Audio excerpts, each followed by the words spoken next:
few historical figures that have inspired so much devotion, controversy, and myth as the subject of today's video. To some, he was the perfect, selfless revolutionary, a man who gave his life fighting against imperialism and equality. To others, he was a ruthless ideologue, whose methods brought suffering to those who opposed his vision. His face remains one of the most recognisable symbols to this day. In today's video, we will look at the life, actions and death of that aura-farming guy on those t-shirts, Che Guevara. Ernesto Guevara was born on the 14th of June 1928. He was born in the city of Rosario, Argentina, and was the eldest child of a respectable family of Spanish and Irish descent. From a young age, he was plagued by asthma and pneumonia, conditions that would often leave him bedridden and would continue to affect him his entire life. Guevara grew up in a leftist family who would host Republican veterans of the Spanish Civil War. As a boy, he developed a love for reading from his family's thousands of books, from Walt Whitman to H.G. Wells. But the young Guevara particularly enjoyed reading history, philosophy, and political theory. By the time he was a teenager, he was well read in the works of Karl Marx, Sigmund Freud, and the revolutionary writings of José Martí. Despite his poor health, he was a decent rugby player and was noted for his aggressive style of play. Guevara spent much of his time travelling. His family frequently moved between cities, which exposed him to all aspects of Argentinian society, from the cosmopolitan elite to the impoverished rural poor. This would culminate in his famous motorcycle diaries. In 1948, Guevara enrolled at the University of Buenos Aires to study medicine. But during his studies, he would take time away to embark on motorcycle trips around South America. These journeys and what he saw would soon be recorded in his journal, posthumously published in his memoir, The Motorcycle Diaries. As he travelled through Argentina, Chile, Colombia, Peru and Venezuela, Guevara witnessed the continent's vast inequalities firsthand. Miners labouring in dangerous conditions, indigenous communities living in abject poverty, and the devastating effects of imperialism and wealth inequality. But more than this, he saw examples of people pulling together in the face of these hardships, believing in the power of solidarity. Guevara would take odd jobs to fund his travels, including at one point working at a leper colony.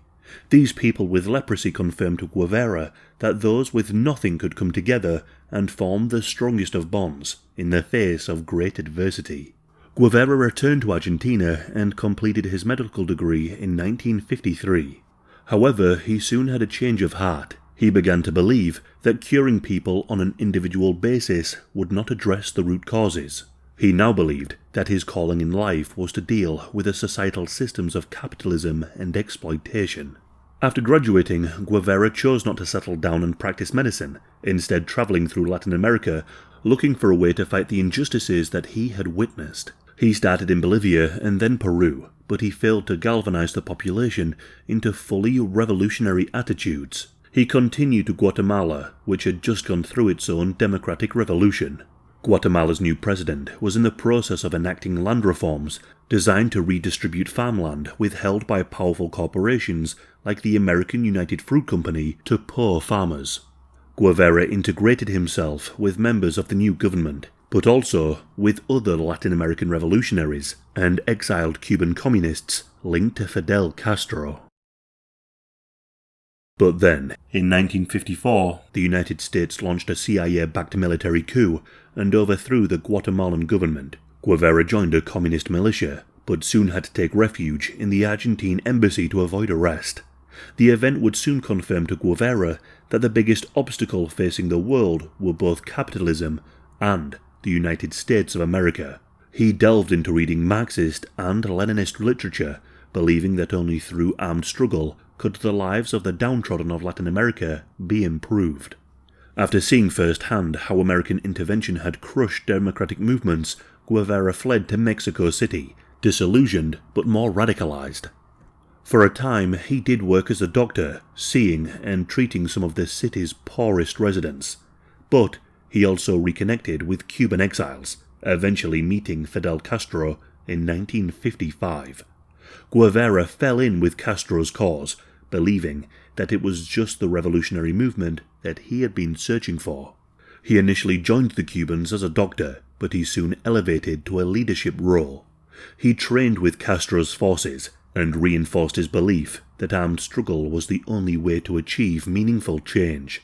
In November of 1956, Guevara was aboard the ill-fated yacht Granma with 82 revolutionaries. This group sailed to Cuba hoping to ignite a new revolution, but the landing was disastrous. Most were killed or captured, but a core of 12 men managed to escape into the mountains. Castro and Guevara were amongst them. For the next 2 years, Guevara fought alongside Fidel Castro in a grueling guerrilla campaign against the Cuban government, led by military dictator Fulgencio Batista. The rebels hid in the mountains amongst the poor peasant farmers, building their support and their infrastructure. Guevara set up factories to build grenades, but also health clinics to look after the rebels and their supporters. Well aware of the power of the media, Guevara also set up a newspaper and a radio station, allowing the rebels to spread their message even further. Guevara was an invaluable member of this revolutionary force and was second in rank only to Castro.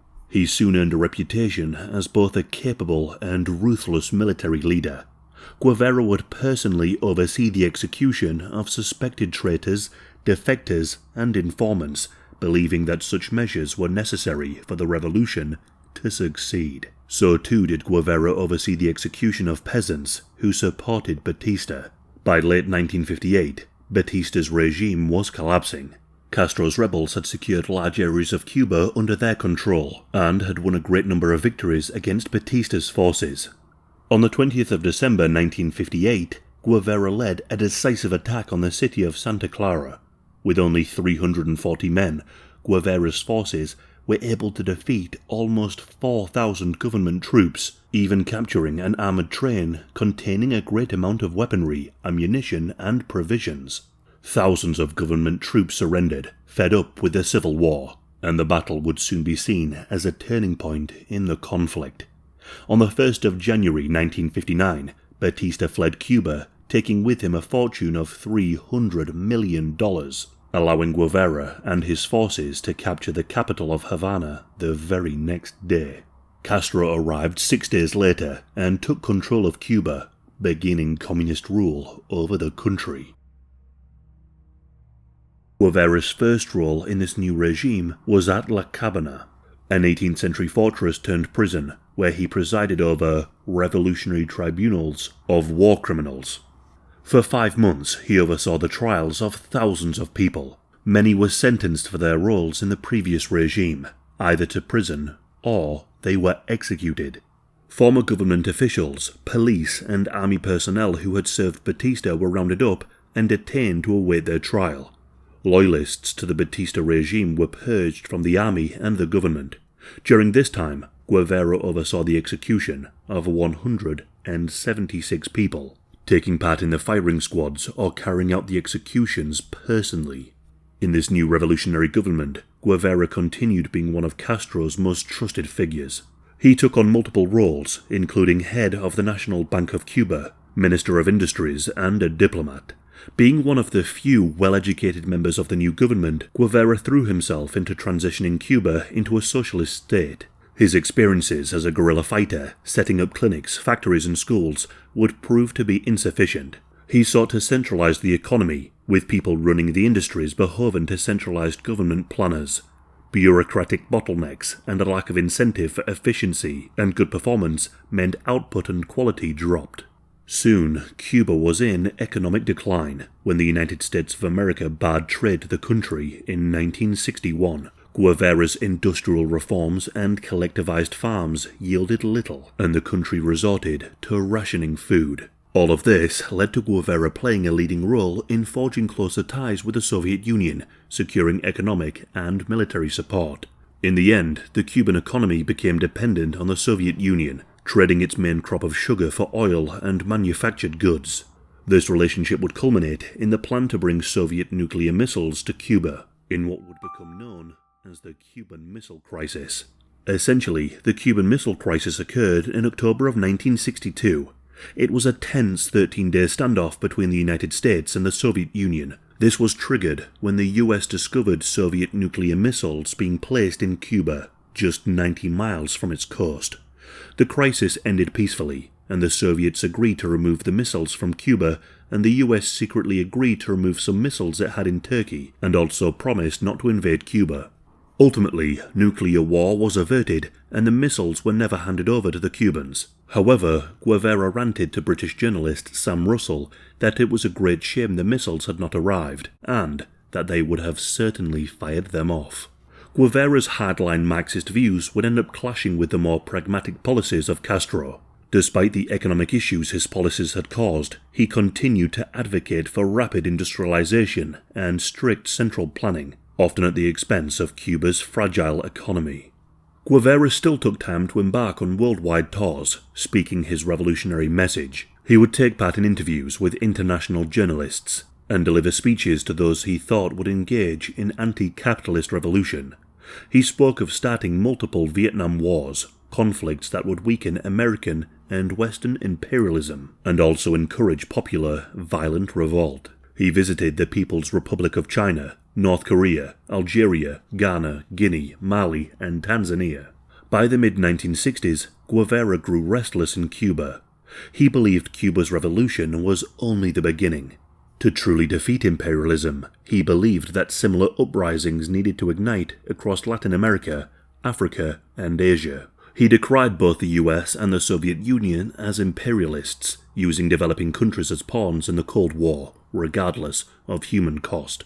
But then in 1965, following a speech in Algeria, he mysteriously disappeared from public life. Castro later revealed that Guevara had left Cuba to spread a revolution abroad. His first stop was the Congo, where he led an Afro-Cuban force in supporting leftist rebels fighting against the Western-backed government. Guevara believed that if the African continent could be encouraged into armed revolution, Western imperialism would be finally toppled.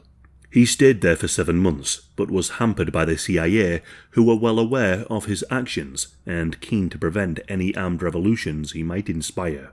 Eventually, Guevara's efforts were defeated, and he was forced to move on to another target. In 1966, Guevara would move on to Bolivia, his last attempt to ignite a revolution. For 11 months, he tried in vain to gain popular support. Guevara and his small group of Cuban rebels were distrusted by the Bolivians, and he never gained popular support. Even the Bolivian Communist Party didn't want to associate or support him. They were more aligned with the Soviet Union than to Cuba.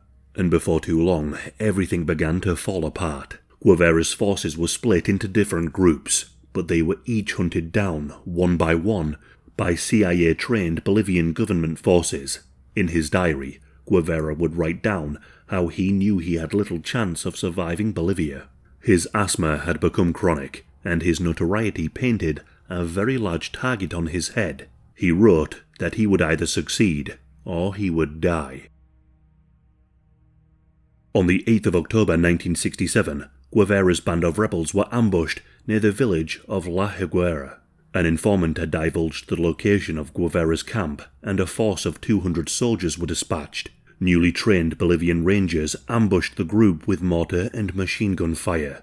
Surrounded, Guevara attempted to flee, but he suffered a wound to his calf. While attempting to escape, he walked straight into an enemy command post, and he was swiftly captured. On his surrender, he reportedly told the soldiers, "I am Che Guevara. I am worth more to you alive than dead." During the firefight, 9 Bolivian soldiers and 11 of Guevara's rebels were killed. Guevara and some of the dead rebels were taken to and held in a school. The next morning, the Bolivian soldiers received orders from the president that Guevara was to be executed. There was to be no trial where he could preach his revolutionary rhetoric. However, this was reportedly counter to American plans to interrogate him further. The following day, on the 9th of October 1967, Guevara was briefly interrogated as to the whereabouts of his remaining rebels. With no information revealed, the plan to carry out his execution began, but not before his captors took a few photographs. The plan was to execute him in a manner that would appear as if he died in the firefight. Sergeant Mario Terán was selected to carry out the killing. Guevara reportedly faced his death with calm defiance. Witnesses later claimed that his last words were, "I know you've come to kill me. Shoot, coward. You were only going to kill a man." Terán fired multiple shots, first hitting his arms and legs. As Guevara wreathed on the ground, Iran fired again, executing the revolutionary. In all, he suffered 9 bullet wounds all over his body. Guevara's body was then displayed publicly in a nearby town. To prevent his grave from becoming a shrine, the Bolivian military secretly buried his remains in an unmarked location. They would not be discovered until 1997, when his bones were exhumed and returned to Cuba for a state funeral. The death of Che Guevara sent shockwaves around the world. For revolutionaries and leftist movements, he became a martyr and a symbol of resistance against imperialism. His writings, especially his call for creating 2, 3, many Vietnams, inspired generations of guerrilla fighters and activists. His famous photograph, taken by Alberto Corder, would become one of the most reproduced images in history, plastering many student walls and t-shirts. It transformed Che into a global pop culture icon and a commodity, often separated from his violent life and his ideology. However, Che Guevara's legacy remains deeply contested, from his role in overseeing executions during the Cuban Revolution to his unwavering belief in violent revolution. Guevara was all for political violence. His story is one of profound contradictions. He was a doctor who took up arms, a violent revolutionary who inspired millions, whilst waging guerrilla warfare wherever he could. And he remains one of the most recognizable figures of the 20th century.